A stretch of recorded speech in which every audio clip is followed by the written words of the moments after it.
Aula Kebajikan Termasyur Akademi Teknik Kekaisaran Sanmun. Ini adalah aula besar yang luas, dan setiap dekorasi ditata dengan logam, dan sebagian besar berwarna emas pucat. Ornamennya tidak mewah, tetapi penuh dengan kualitas sentuhan.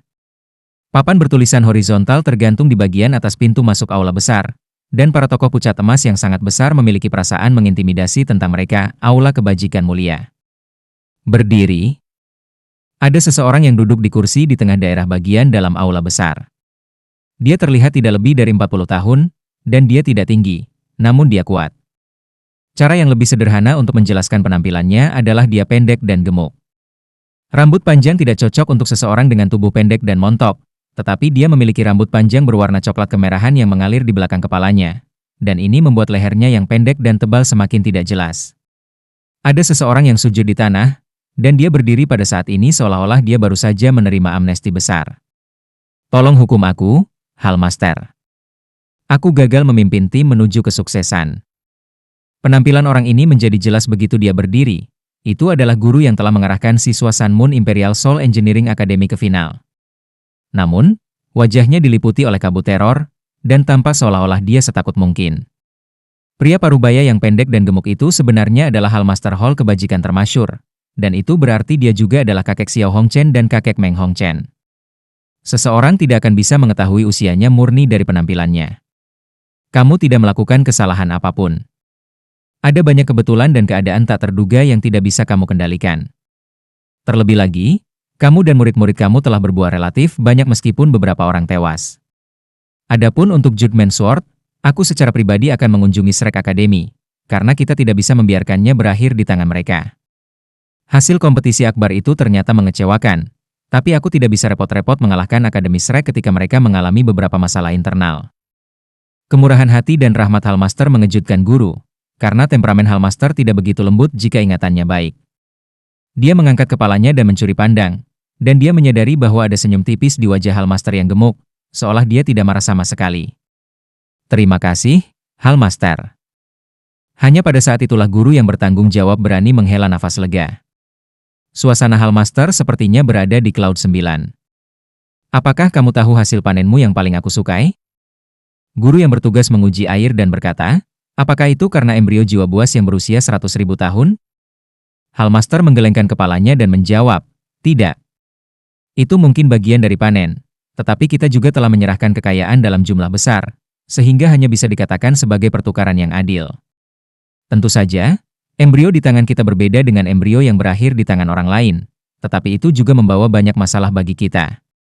Sudah ada 3 kelompok orang yang telah mencoba untuk mencurinya dari Illustrious Virtue Hall, dan ini mencontohkan kejahatan dalam menyimpan barang berharga. Selanjutnya, masih ada Avatar God Sealing. Avatar God Sealing tidak bernilai banyak di antara alat-alat jiwa kelas 9 lainnya, tetapi hanya dapat dipalsukan oleh para insinyur jiwa kelas 9. Aku benar-benar ingin tahu insinyur jiwa kelas 9 mana dari Kekaisaran Sanmun yang menjual harta karun tertinggi ini kepada Kekaisaran Bintang Luo alih-alih menyerahkannya ke Aula Kebajikan Termasyur.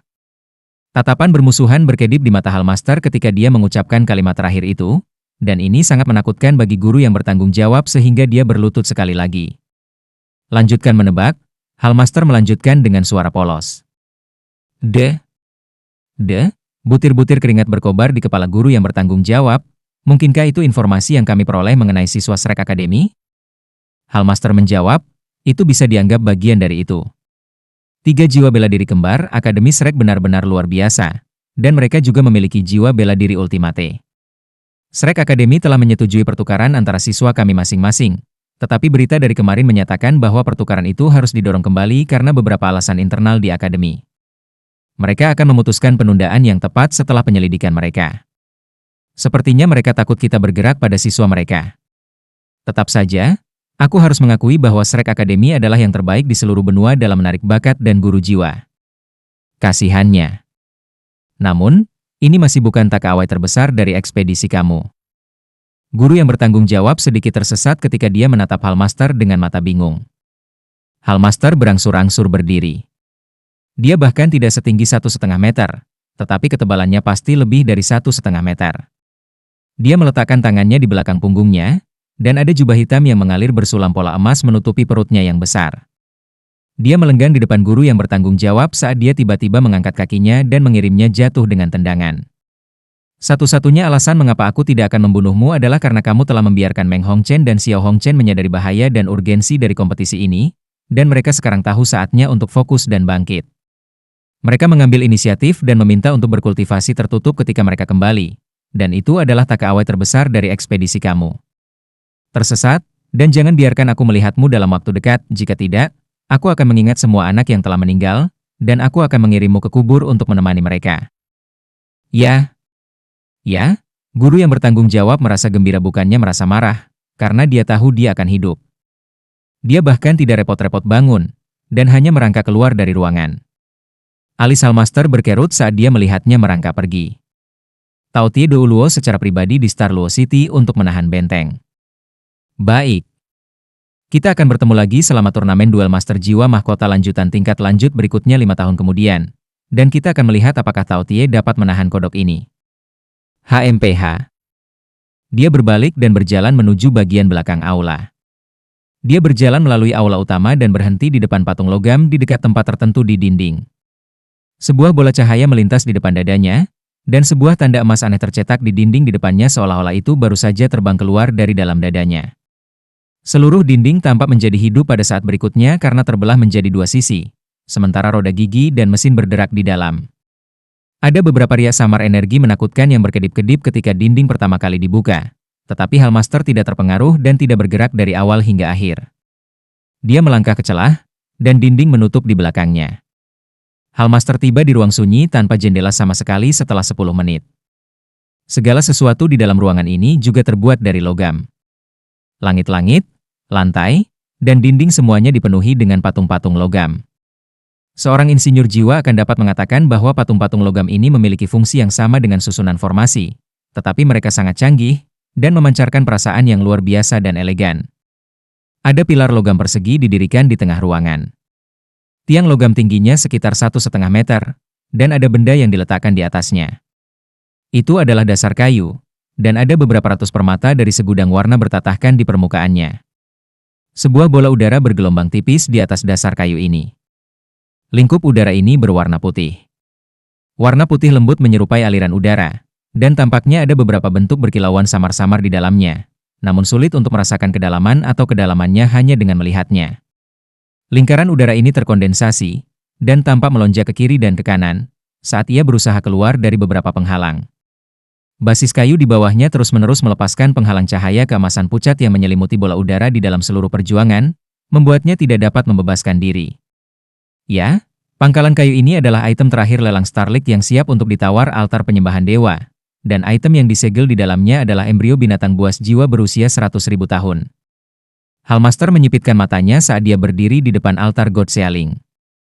Dia benar-benar secara langsung berbicara dengan embrio makhluk jiwa 100.000 tahun yang disegel di dalam avatar God Sealing. Aku bisa merasakan kekuatanmu yang luar biasa. Aku telah menegaskan dengan spekulasi melalui berbagai percobaan bahwa kamu bukan binatang jiwa 100.000 tahun yang khas. Siapapun yang mencoba menyerap kamu dan mengasimilasi kamu ke dalam cincin jiwa atau tulang jiwa setelah memperoleh kamu pasti akan mati kematian yang menyakitkan. Aku dapat merasakan bahwa bahkan Titol Douluo yang kuat akan merasa sangat sulit untuk menyerap kekuatan kamu, dan bahkan mungkin menyebabkan serangan balik yang beracun. Apakah aku benar? Bola udara putih menjadi sunyi, seolah-olah sedang mendengarkan dengan seksama suara Hallmaster. Sosok manusia kecil berkilauan di dalam kabut putih pucat, seperti bayi manusia. Karena itu, aku percaya dugaanku benar. Hallmaster terkekeh dan berkata, aku sangat jelas tentang latar belakang lelang Starlight mereka milik keluarga kerajaan Kekaisaran Bintang Luo. Niat mereka untuk melelang kamu dimaksudkan untuk menimbulkan masalah bagi aku, dan bagi aku untuk bertanya-tanya, siapa yang memalsukan altar God Sealing ini? Mereka ingin menggunakan fakta bahwa harta seseorang akan membangkitkan kecemburuan orang lain untuk menghasut makhluk kuat dari seluruh benua untuk menyerang aula kebajikan terkenal, jadi apa? Biarkan mereka datang. Ini adalah ujian bagi mekanisme pertahanan Aula Virtueus Virtue, dan para murid Aula Virtueus Virtue tidak dapat menjalani kehidupan sehalus ini, kan? Sayang sekali, karena Star Luo City telah melakukan kesalahan besar, dan itu adalah fakta bahwa mereka belum menemukan kekuatanmu yang sebenarnya. Itu berarti aku akan tertawa terakhir. Kamu bukan binatang jiwa 100.000 tahun yang khas, Tetapi hewan buas dengan setidaknya 199.990 tahun kultivasi, kecuali kamu belum bisa memecahkan kemacetan, aku benar? Ini seharusnya bukan pertama kalinya kamu mencoba kemacetan jiwa binatang, kecuali kamu pada akhirnya tidak berhasil. Aku ingin tahu tentang sesuatu, menurut apa yang kita manusia ketahui tentang kalian, hewan buas hanya memiliki satu kesempatan untuk mengolah menjadi bentuk manusia setelah tanda 100.000 tahun. Namun, bagaimana kamu belum menembus batu penjuru, namun kamu masih bisa melakukan ini? Aku sangat ingin tahu tentang ini. Tapi jangan khawatir. Kami akan memanfaatkan kamu sebaik mungkin di sini. Aku akan mempelajari kamu dengan cermat, dan aku akan mengekstrak setiap ons energi dari kamu, sehingga hampir 200.000 tahun kultivasi kamu tidak akan sia-sia. Ini luar biasa, mungkin aku bahkan bisa membantu kamu, dan membantu kekuatan kamu secara keseluruhan menembus kemacetan itu, sehingga kamu akan menjadi makhluk jiwa transenden sebelum aku melepaskan kekuatan kamu dari kamu. Mungkin sulit bagi tuan jiwa normal untuk menyerap kekuatan kamu, tetapi itu tidak banyak tantangan bagi aku. Sayang sekali, karena aku sudah memiliki 9 cincin jiwa, dan aku hanya bisa mengekstraksi kekuatanmu untuk melimpahkan cucuku yang luar biasa. Semua orang akan berada di keluarga yang sama pada akhirnya. Mata Hellmaster lembut, seolah-olah dia berbicara kepada anaknya sendiri, dan bahkan ada nada kebaikan dalam suaranya. SSSSS, kabut putih tiba-tiba menabrak tembok cahaya keemasan God Selling Altar, seolah-olah sebuah ratapan tiba-tiba muncul dalam kesadaran Hellmaster. Hellmaster terus tersenyum ketika dia berkata, kamu harus menganggap dirimu beruntung, karena hampir tidak ada harta yang layak untuk penekanan dan penghargaanku. Apakah kamu tahu apa penderitaan terbesar seseorang ketika ia telah mencapai puncak? Itu adalah kurangnya kebahagiaan. Aku bisa merasakan sensasi bahagia ini dari kamu, dan aku percaya kebahagiaan ini akan menyertai aku untuk waktu yang cukup lama. Di gerbang utama Akademi Shrek. Itu hampir tengah hari, dan itu masih waktu pelajaran. Gerbang utama Shrek Academy terasa sangat tenang hari ini karena segudang vendor dan pedagang yang akan berkumpul di sini pada hari-hari biasa semua tidak ada. Ada 5 orang berdiri di depan gerbang besar itu. Orang yang berdiri di depan adalah Dekan Departemen Martial Soul Academy Shrek, Yan Xiaoze, dan Dekan Departemen Alat Jiwa, Xiao Lin Er. 3 orang di belakang mereka adalah Wakil Dekan Departemen Jiwa-Jiwa, Chai Mei Er, Wakil Dekan Departemen Alat Jiwa, Qian Duo-Duo dan Guru Inti Departemen Alat Jiwa, Fen Yu, yang juga mentor Huo Yu Hao. Keempat dekan semuanya hadir bersama dengan Fen Yu, yang hampir ditetapkan untuk menjadi Wakil Dekan Departemen Alat Jiwa berikutnya. Kelompok ini substansial dan monumental, tetapi mereka tidak didampingi oleh guru lain. Kepala mereka sedikit miring ketika mereka melirik ke ujung cakrawala, dan semua orang berdiri diam menunggu. Beberapa sosok yang tampak seperti titik-titik hitam kecil perlahan-lahan melayang ke pandangan satu demi satu di langit di kejauhan, dan turun dari langit ketika mereka berlima memandang. Mereka telah kembali. Senyum tipis muncul di wajah Yan Xiaoze. Xian Lin Er mengambil langkah ke depan dan bergumam, mereka akhirnya kembali. Matanya mengalir dengan kegembiraan dan kegembiraan yang jelas, dan itu mengherankan dia tidak berusaha menentang Yan Xiaoze di setiap kesempatan yang tersedia seperti biasa. Ya, mereka berlima ada di sini untuk menyambut kembalinya para pahlawan Akademi Shrek. Beberapa sosok melayang ke tanah. Orang pertama yang terlihat adalah tetua Xuan yang berpakaian jorok, dan dia melambaikan tangannya yang besar, dan yang lainnya turun di belakangnya menangkap 2 usungan di langit. Su Sanxi masih tak sadarkan diri di atas tandu, tetapi Jiang Nanan terjaga. Dia sangat senang ketika melihat kata-kata Akademi Shrek di seberang gerbang besar sehingga air mata kegembiraan mengalir dari matanya. Meskipun mereka belum pergi selama 2 bulan, mereka telah mengalami dan melewati terlalu banyak selama 2 bulan ini. Bei Bei dan Dai Yueheng menangkap tandu Su Sanxi, sementara Huo Yu Hao dan Wang Dong bertanggung jawab atas tandu Jiang Nanan. Mata semua orang berbinar karena kegembiraan, dan yang lebih muda mulai menangis. Mereka telah melalui begitu banyak penderitaan, tetapi mereka berhasil mempertahankan kehormatan dan kemuliaan Shrek. Mereka akhirnya pulang, dan mereka akhirnya berdiri di depan gerbang utama yang mereka kenal. Selamat datang di rumah, anak-anak. Yan Xiaoze dan yang lainnya berjalan maju dan menyambut mereka dengan tangan terbuka. Mereka berlima memberi penghormatan kepada tetua Xuan ketika mereka berbicara sebelum mereka tiba di hadapan siswa Shrek Academy yang luar biasa. Yan Xiaoze dan Chai Mei Er berhasil menekan emosi mereka. Tetapi Fen Yu tidak bisa mengendalikan diri, dan menerjang maju saat dia menarik Huo Yu Hao dan Hicaito. Dia mengamati kedua muridnya yang terkasih, dan hanya menghela nafas lega setelah dia yakin bahwa mereka berdua utuh. Hicaito menelan dan berkata, Aku tidak mempermalukan tuanmu. Aku tidak mempermalukan Shrek. Fan Yu meliriknya, dan kemudian pada Huo Yu Hao di sebelahnya, yang wajahnya mengalir dengan air mata, dan dia meraih mereka berdua ke dalam pelukan beruang ketika dia berkata, "Anak konyol. Aku tidak takut kalian mengecewakan aku, yang aku harapkan adalah semua orang pulang dengan selamat." Periode waktu ini terlalu menyiksa dan menyiksa Fan Yu. Dia bahkan tidak seharusnya berada di sini, karena dia belum menjadi wakil dekan Departemen Alat Jiwa. Fan Yu tidak menikmati satu hari kedamaian sejak anggota tim utama telah kembali dengan luka yang mengerikan, dan hatinya mulai berdetak kencang ketika tetua MU memutuskan untuk membiarkan Shrek Academy melanjutkan di Continental Advanced Soul Master Academy turnamen duel jiwa dengan tim yang tidak lengkap. Dia sangat menyadari bahwa turnamen duel jiwa Akademi Master Jiwa Continental tingkat lanjut bukanlah kompetisi yang sepenuhnya aman, dan peserta meninggal hampir setiap saat. Dia hanya memiliki 2 murid langsung. Fan Yu dan Yao Yi tidak memiliki anak sendiri, dan dia sudah lama memperlakukan Hichaito dan Huo Yu Hao sebagai anak-anaknya sendiri. Ada beberapa kali ketika dia ingin menjelajah ke Star Luo City, tetapi dihentikan oleh Qian Duo. Bagaimana bisa Fan Yu tidak senang? Sekarang murid-muridnya yang berharga telah pulang? Pria yang keras ini tidak bisa menahannya, dan air mata mengalir di pipinya dalam sekejap. Keempat dekan berjabat tangan dengan kelompok sebelum mereka secara pribadi membawa mereka semua kembali ke akademi. Sebuah perahu kecil sudah menunggu di pantai Danau Dewa Laut. Semua orang saling bertukar pandang ketika mereka berbalik ke arah para dekan dengan wajah heran. Yan Xiaoze tersenyum dan berkata, "Kamu telah berkorban begitu banyak untuk akademi. Kamu melanjutkan di turnamen duel Master Jiwa Akademi Mahasiswi Mahkota lanjutan dengan tim yang tidak lengkap, dan akhirnya membawa pulang kejuaraan. Catatan ini akan selamanya terukir dalam sejarah Akademi Shrek, dan konferensi yang diadakan di Paviliun Dewa Laut telah memutuskan bahwa semua orang akan diberi penghargaan di Pulau Dewa Laut, di dalam Paviliun Dewa Laut."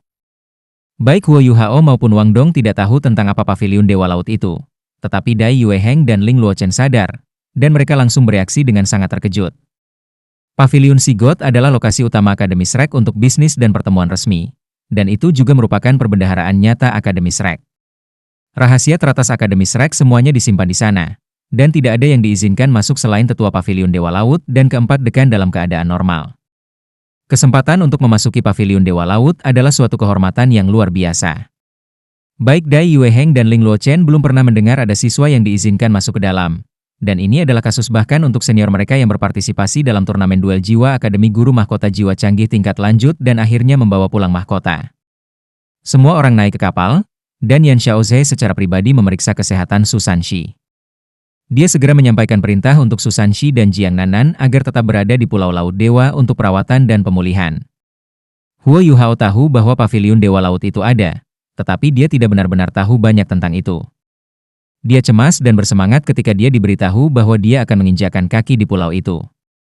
Pulau Sigot memiliki sesuatu yang disebut-sebut sebagai tempat lahir paling mengesankan bagi para master jiwa di seluruh benua, halaman dalam Shrek Academy. Fakta bahwa Huo Yu Hao, Wang Dong dan Xiao Xiao dapat mengunjungi pulau itu pada usia yang begitu muda sudah cukup untuk membuat mereka bersemangat. Luas permukaan danau lautan dewa sangat besar, dan itu jauh lebih besar dari sisa Akademi Shrek lainnya. Perahu itu menembus lapisan kabut, dan bentuk sebuah pulau berangsur-angsur terlihat setelah 15 menit. Pulau Laut Dewa hanya tampak kira-kira 2 km persegi, dan permukaannya tidak rata dan halus sama sekali. Sebaliknya, itu tampak seperti gunung kecil, dengan semua jenis bangunan dibangun di atasnya. Struktur yang biasanya tertutup di balik lapisan kabut tebal akhirnya muncul tepat di depan mata mereka, dan kegembiraan di mata mereka semakin bersinar. Meskipun semuanya asing dan novel, hal-hal ini masih menjadi legenda bagi mereka. Yan Xiaoze tidak membiarkan seseorang membawa Su Sanxi pergi untuk beristirahat. Sebagai gantinya, ia mengambil semuanya dan melangkah di sepanjang jalan batu sempit menuju wilayah dalam Pulau Dewa Laut. Pulau Sigot sangat sepi, hampir seolah-olah tidak berpenghuni. Segalanya tampak terlalu tenang dan tentram, dan seluruh tempat terasa seperti Shangri-La. Berbagai paviliun dan bangunan yang tersembunyi di dalam segudang vegetasi tinggi dan tak berujung tampak anggun dan elegan. Ini adalah pertama kalinya Huo Yu Hao di sini, tetapi dia jatuh cinta pada pandangan pertama.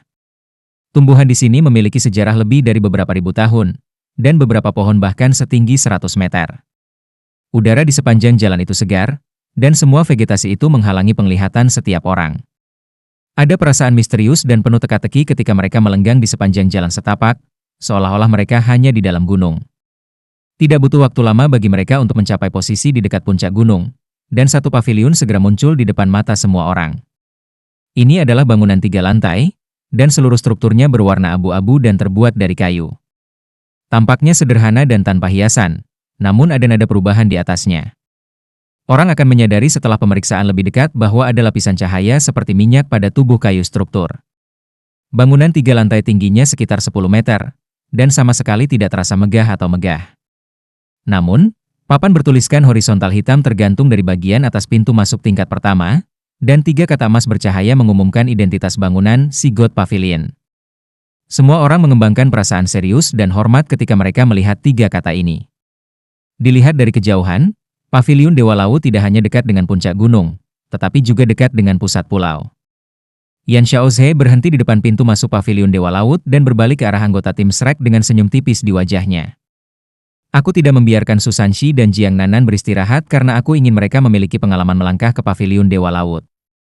Dia kembali ke Paviliun Dewa Laut setelah menjelaskan dirinya sendiri, dan dia membungkuk dengan hormat dan berkata, "Mereka kembali, Guru." Semua orang terkejut ketika mereka mendengar "Guru." Wajah Dai Yueheng dan Ling Luochen tersentak kaget, meskipun mereka adalah murid dari halaman dalam. Yan Xiaoze adalah dekan Departemen Jiwa Marshal, dan statusnya sudah sangat tinggi di benak para murid halaman batin. Bahkan tetua Xuan tidak sepenting mereka seperti Yan Xiaoze karena perbedaan dalam tanggung jawab mereka. Tidak pernah sekalipun mereka berharap bahwa guru Yan Xiaoze masih hidup. "Masuk, semuanya." Sebuah suara tua terdengar, dan sebuah pemandangan yang mengejutkan semua orang muncul di depan mata mereka. Paviliun Dewa Laut bertingkat 3 yang sama sederhananya dengan itu bisa tiba-tiba menjadi cerah tanpa peringatan tepat di depan mereka. Sinar cahaya keemasan bersinar, dan seluruh paviliun menjadi emas, seolah-olah itu adalah bangunan yang seluruhnya terbuat dari emas murni. Cahaya keemasan tapi lembut melayang turun dan menyelimuti semua orang di dalamnya. Aura cahaya yang hangat dan padat menyehatkan tubuh semua orang, dan semua kelelahan yang mereka bawa dari jalan pulang yang panjang tersapu dalam sekejap. Susanshi masih tidur nyenyak, tetapi tubuhnya bergetar dan perlahan-lahan mulai sadar. Pengalaman Wang Dong adalah yang terdalam. Tubuhnya memancarkan warna keemasan transparan yang berinteraksi dengan ledakan cahaya keemasan yang tiba-tiba ini, dan lengan kirinya bahkan benar-benar berwarna keemasan saat berkilau bersinar. Kilau emas murni itu sangat terang dan cerah, dan rasanya seolah-olah warna mengalir keluar darinya. Anggota tim Shrek dan bahkan Wang Yan tanpa sadar menutup mata mereka saat mereka bermandikan dalam cahaya keemasan. Keempat dekan, Fen Yu dan tetua Xuan diam-diam melangkah ke Paviliun Dewa Laut. Mereka tidak terpengaruh oleh ledakan cahaya tiba-tiba Paviliun Dewa Laut. Ekspresi di mata Bei sedikit aneh ketika dia melepaskan kekuatan jiwa di tubuhnya. Sinar petir ungu kebiruan menghilang, dan raungan naga samar bisa terdengar dari dalam cahaya keemasan yang berkedip-kedip. Setiap orang yang memejamkan mata memiliki sensasi berbeda. Reaksi Huo Yuhao tidak sebesar reaksi Wang Dong, tapi keheranan yang dialami juga sangat kuat. Vitalitas langit dan bumi di udara menjadi jauh lebih padat, dan 3 makhluk kuat yang tertidur di dalam tubuhnya terbangun pada saat yang sama. 3 makhluk kuat ini tidak melepaskan aura mereka masing-masing, dan mereka juga tidak mencoba untuk berinteraksi dengan Huo Yuhao. Hanya Elektrolus yang dengan halus melewati Huo Yuhao sebuah pemikiran, memberitahu dia bahwa orang yang memiliki aura cahaya ini luar biasa tangguh, dan hampir pada tingkat kultivasinya ketika dia masih hidup. Permaisuri Es, Skydream dan dia harus menyembunyikan diri sepenuhnya, karena mereka berisiko ditemukan oleh pemilik energi cahaya ini meskipun mereka berada di dalam tubuh Huo Yuhao. Mungkinkah dia lebih kuat dari tetua Xuan? Huo Yuhao merasakan otot-otot di jantungnya menegang. Persepsi aslinya adalah bahwa tetua Xuan dan beberapa dekan adalah makhluk yang sangat kuat. Tampaknya, bagaimanapun, bahwa kekuatan akademi tidak berhenti di situ, ini adalah mentor Yan Xiaoze. Namun, pikiran-pikiran ini dalam benaknya menghilang setelah beberapa saat, dan ia memasuki kondisi meditasi sambil berdiri di dalam aura cahaya yang lebat dan tebal. Dia menyalurkan teknik misterius surga, dan dia bisa dengan jelas merasakan kultivasinya naik secara linear dengan setiap sirkulasi. Daya tahan tubuhnya telah menjadi jauh lebih kuat setelah regulasi dan harmonisasi Life Gold, dan energi hidupnya juga menjadi jauh lebih berlimpah. Bahkan Eye of Life-nya mulai terasa gatal ketika dia merendam dirinya dalam aura cahaya yang lebat, secara tidak sadar menyerap energi kehidupan di udara. Kekuatan jiwa The Mysterious Seven Technique beredar dengan lancar, dan vitalitas pada di udara tampaknya mengalir langsung ke jiwanya. Kekuatan jiwa Huo Yuhao awalnya di sekitar peringkat 28, Tapi dia sudah hampir menembus ke peringkat 29 setelah beberapa saat ini. Jika terasa seolah-olah hanya 1 menit telah berlalu, namun itu juga terasa seperti seabad. Aura hangat dan bercahaya secara bertahap menghilang, dan semua orang terbangun dari sensasi aneh mereka dan mengalami satu demi satu. Yang pertama pulih adalah Dai Yueheng, karena kultivasinya yang tertinggi, dan ada ekspresi gembira di wajahnya. Kekuatan jiwanya meningkat pada kecepatan lamban di peringkatnya saat ini, dan bahkan meningkatkannya pada satu tingkat sangat menantang. Namun, dia telah merasakan peningkatan kekuatan jiwanya setelah beberapa saat ini, dan yang lebih penting adalah bahwa dia merasa kekuatan jiwanya telah sepenuhnya dibilas, dan sekarang lebih murni. Ini relatif lebih penting daripada meningkatkan kultivasi langsung. Alasan mengapa Huo Yuhao tidak memiliki sensasi ini adalah karena kekuatan jiwanya telah mengalami beberapa pengalaman serupa, pembersihan dan makanan life gold hanya episode yang paling menonjol. Oleh karena itu, efek energi cahaya pada tubuhnya hanyalah dorongan murni untuk kekuatan jiwanya. Ling Luochen, BIBI dan yang lainnya secara bertahap datang setelah Dai Yueheng. Wajah Susanshi tampak jauh lebih baik setelah dia bangun, seolah-olah dia baru saja mengisi kembali semua vitalitas yang telah hilang. Dia menatap bangunan 3 lantai di hadapannya dengan mata bingung ketika rona keemasan perlahan-lahan surut, dan dia bergumam pelan, "Di mana aku?" Jiang Nanan telah pulih sedikit dari luka-lukanya sejak awal, dan proses pemulihan telah dipercepat dengan cahaya keemasan ini. Dia turun dari tandu dengan sukarela dan membisikkan beberapa kalimat di telinga Susanshi untuk menjelaskan situasinya. Susanshi menatapnya dengan tatapan bingung. "Apakah kamu baik-baik saja, Nanan?" Jiang Nanan menggelengkan kepalanya dengan lembut, dan ekspresi wajahnya agak rumit. "Ayo pergi. Ayo masuk saja sebelum yang lain," kata Bei sambil membawa tandu Susanshi. Huo Yuhao sudah bangun pada saat ini. Dia menyadari, dengan kejutan yang menyenangkan, bahwa kekuatan jiwanya telah menembus rang 29 begitu saja, dan rasanya tidak lama berlalu ketika dia melirik ke langit. Kekuatan macam apa ini? Aura cahaya berisi volume energi kehidupan yang padat, bisakah ini dicapai oleh penguasa jiwa? Wang Dong adalah orang terakhir yang bangun. Huo Yuhao bisa tahu dari raut wajahnya bahwa tidak perlu dikatakan bahwa dia juga mendapat banyak manfaat dari pengalaman ini. Kilau keemasan di lengan kirinya masih berkilau, dan tidak surut dengan cepat. Mereka melangkah ke paviliun Dewa Laut dalam satu file setelah semua orang bangun. Mereka baru saja dibaptis dengan cahaya, dan bangunan kecil 3 lantai ini tiba-tiba menjadi sangat megah di mata mereka. Mereka berjalan masuk dengan perasaan seolah-olah sedang menjalani ziarah. Mereka melangkah ke tingkat pertama paviliun Dewa Laut. Segalanya begitu polos dan sederhana, dan setiap perabot atau dekorasi tampaknya dibuat dari kayu aneh ini, seperti paviliun Dewa Laut itu sendiri. Ada meja panjang di tengah aula besar. Keempat dekan dan tetua Xuan sedang duduk di samping meja, sementara Fen Yu berdiri di belakang Xian Lin Er dan Qian Duoduo. Jelas bahwa mereka tidak memiliki status untuk duduk di meja ini. Ada beberapa tetua lain yang duduk di kedua sisi meja. Huo Yuhao tidak mengenali sebagian besar dari mereka, dan hanya Dai Yueheng dan Ling Luochen di halaman dalam yang bisa mengenali beberapa dari mereka. Huo Yuhao dan yang lainnya berdiri di depan meja dan merasa sedikit gugup. Namun, mereka juga sedikit bersemangat. Ini adalah paviliun Dewa Laut, dan orang-orang tua yang duduk di depan mereka adalah makhluk paling kuat di akademi. Perasaan dan keheranan yang luar biasa ini diperkuat ketika mereka menyadari bahwa keempat dekan duduk di samping kursi terakhir.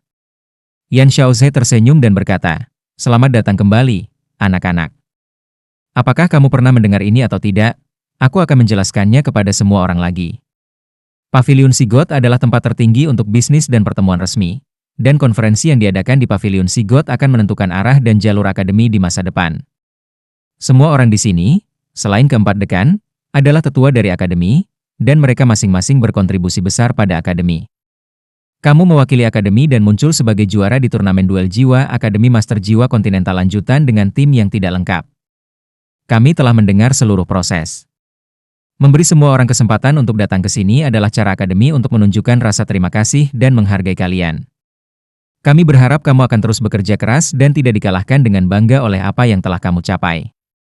Semua orang segera membungkuk dengan hormat ke arah tetua yang duduk di sekitar meja. Mereka sedikit terkejut bahwa Yan Xiaoze tidak memperkenalkan tetua kepada mereka. Ini bukan karena Yan Xiaoze lupa, ini adalah aturan paviliun Dewa Laut, dan memberi Huo Yuhao dan yang lainnya izin untuk masuk sudah merupakan pengecualian. Segala sesuatu di dalam paviliun Dewa Laut dapat dikatakan mengandung rahasia inti Akademi Shrek, dan siapapun yang bukan bagian dari Paviliun Dewa Laut tidak diizinkan mengetahuinya. Aku akan mengumumkan hadiahnya, kata Yan Xiaoze dengan suara berat, Dai Yueheng, Ling Luochen. Sini.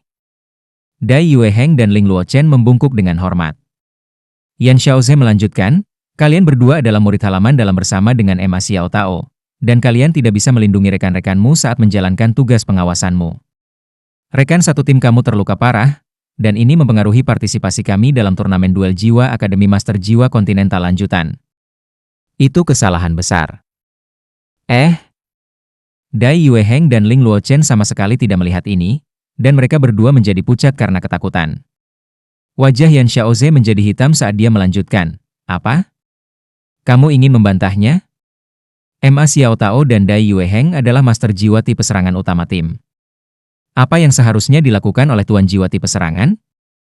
Mereka harus maju dalam menghadapi bahaya dan melindungi rekan satu tim mereka. Apakah kalian melakukan itu? Ling Luochen, kamu adalah master jiwa tipe kontrol utama tim, tetapi apakah kamu telah menarik berat badan kamu dalam mengendalikan pertempuran? Jika bukan karena deteksi spiritual Huo Yu Hao yang memberi kamu pengingat tepat waktu, kamu bahkan tidak akan bisa kembali utuh, bukan?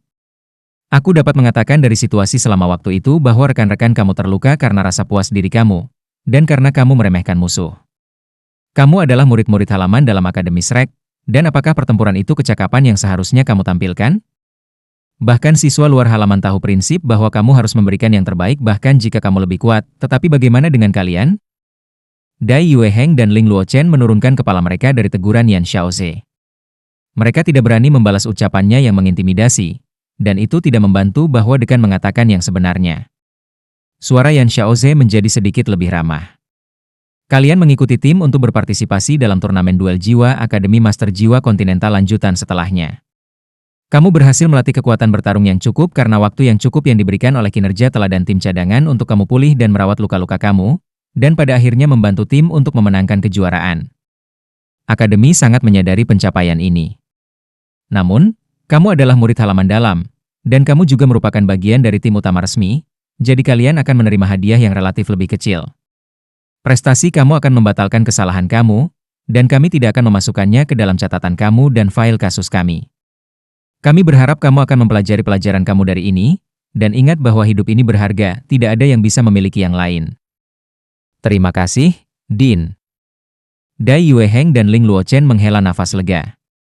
Itu akan menjadi cacat serius bagi hidup mereka jika kesalahan mereka dicatat dalam file kasus Shrek Academy.